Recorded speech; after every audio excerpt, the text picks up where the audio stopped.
representatives from meeting with senior New York officials. Wow.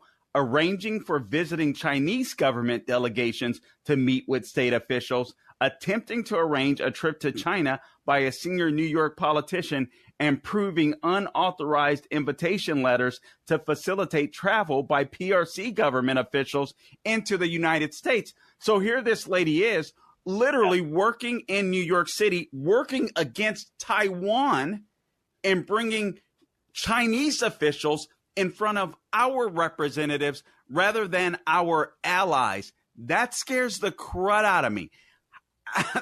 This is insane.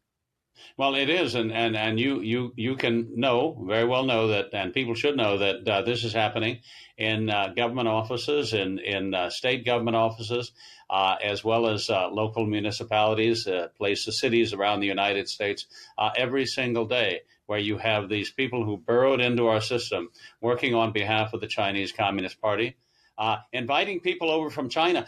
Who are they? Well, we don't care because the governor of New York has signed a letter saying we're inviting them over. No, she hasn't. Who signed the letter was Linda Sun, and the people being invited over may very well be Chinese intelligence agents.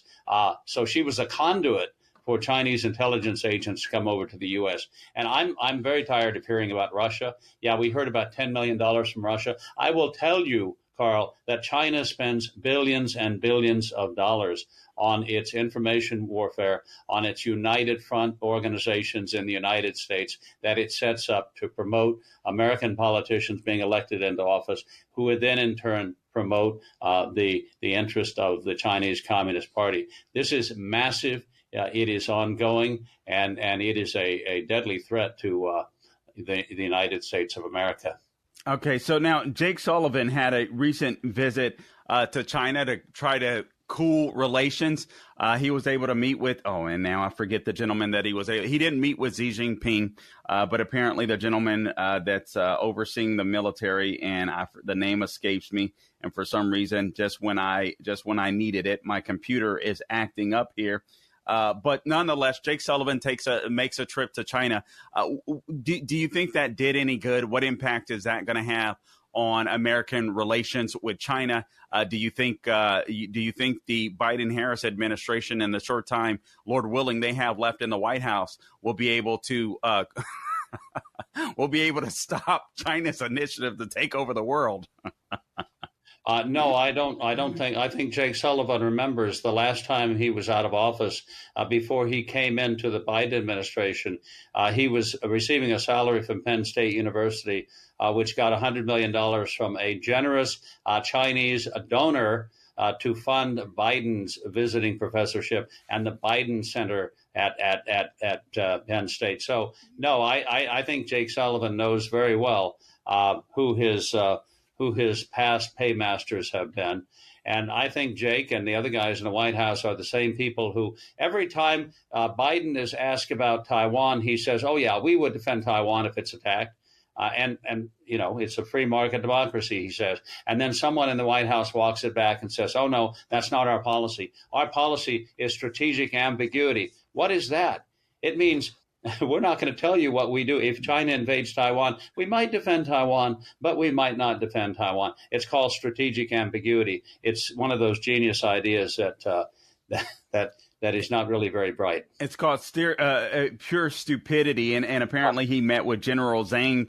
I don't even know how to pronounce his name, Youzia, the vice chairman of the Central Military Commission. The mere fact that this specific meeting, this is according to RCP, occurred after a 2-year freeze in communications with its military officials suggests that China's Xi Jinping is as interested in maintaining stability over the preceding months as the Biden administration is. We got 30 seconds for you to respond here to that. What should America be expecting on the foreign policy front with China?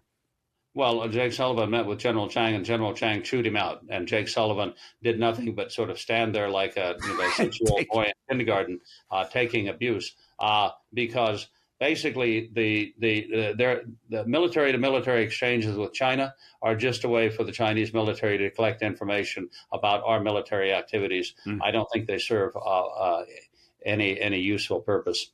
Wow. And not to mention, just like you said, Jake Sullivan basically captured, like China does many Americans. Stephen Mosher, thank you for joining us, author of The Bully of Asia. Until next time, folks, don't grow weary doing good. Hey, Carl Jackson here for Priority Gold. Economists warn that massive tax hikes could devastate your IRA and your 401k account as the stock market braces for impact. With inflation on the rise and global uncertainty looming, it's clear why central banks and savvy Americans are turning to gold. In times like this, Proverbs 21:20 reminds us to preserve what we've built. Right now, that wisdom points us towards gold. If you haven't had your eye on gold, it's time to make it a priority.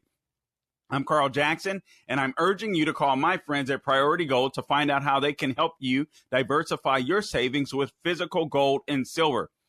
Call 1-800-405-GOLD or visit PriorityGold.com/golden for a free gold info guide. Plus, see if you qualify for free shipping and storage. Act now to get your portfolio working for you while the market is golden. Again, call 1-800-405 to speak with a gold specialist or visit PriorityGold.com/golden to learn more. That's 1-800-405-GOLD.